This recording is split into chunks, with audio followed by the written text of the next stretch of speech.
Let's talk about the Bernina dual feed. Now, most of the time, you're going to be using foot number 1C for all your regular sewing. So it's just a regular presser foot, nothing different than what you've been used to. But with the new 1D feet, notice that the back part here in the middle has an opening. So anytime that you put a D foot on your machine, you're going to need to engage the Bernina dual feed.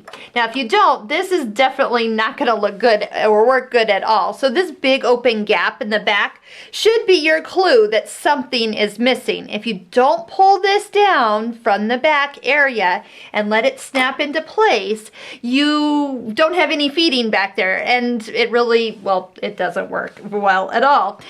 So the dual feed, as you can see, you can bring it up or down, and from the back of the machine, you just pull straight down and it clicks into place.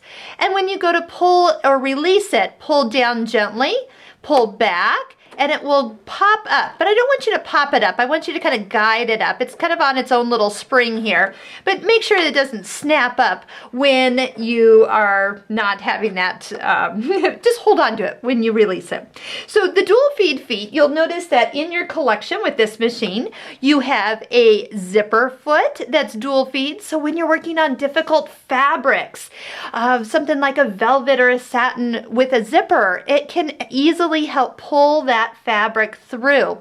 So it's similar to a walking foot. It is different. If you are looking for a walking foot, purchase the Bernina walking foot. It has the feed dogs on the top, you might say, as it pulls the fabric through. But this is a nice place to have some extra feeding should you have some fabrics that are just not working as well as you thought they should.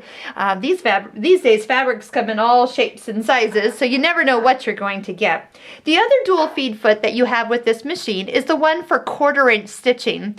So it's number 97D, and you'll get used to your numbers as you use them more often. Of course, the 1/4 inch from the needle position out to the edge, but that big empty gap will be your reminder to engage the dual feed.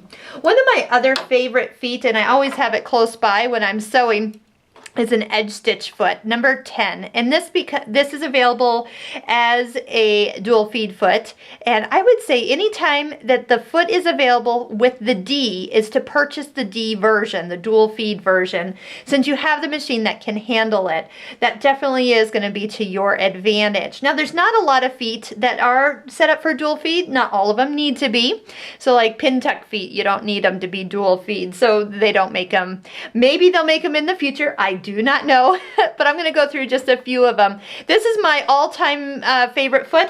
Somebody asked me one day if I could only have one Bernina foot extra, what would it be? And I actually chose, my favorite is the 10D because I can get such perfect precision stitching, top stitching. I can move my needle left or right. I can have center needle position. I can stitch in the ditch, especially with the dual feed, because now I'm pulling all the layers evenly together if I've got batting in there. So it's a very universal foot, and it makes me look good. Yes, I forego all the fancy feet, rufflers, gathering feet, bias binders, I know, but if I had to settle on one foot that I could have, this would be my one to take.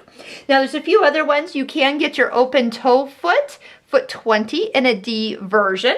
That is one that a lot of people do enjoy getting.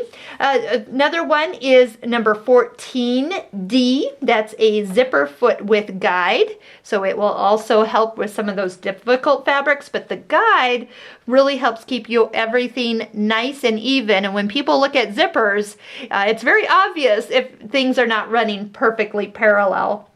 Another one is foot 34D.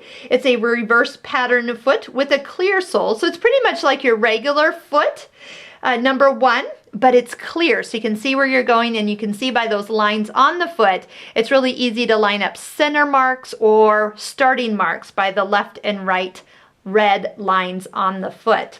The other one that is available is actually a foot number 52D, and that is a zigzag foot with a non-stick sole.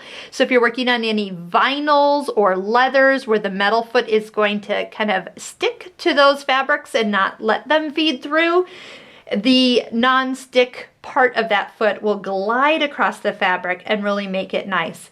And I did forget, our first one in the lineup is actually our jeans foot, number 8, and that will help go up and over very, very high, thick seams. It kind of keeps the needle from bending as the foot goes up and over the mountain, and the dual feed will help kind of work through it. Just increase your stitch length so you don't have too tiny stitches, and making hemming of jeans or any type of thick areas in purses or bags, handles, that type of thing that you have to go over a breeze. So those are some extra dual feed feet, and then just contact your local Bernina dealer for those accessories.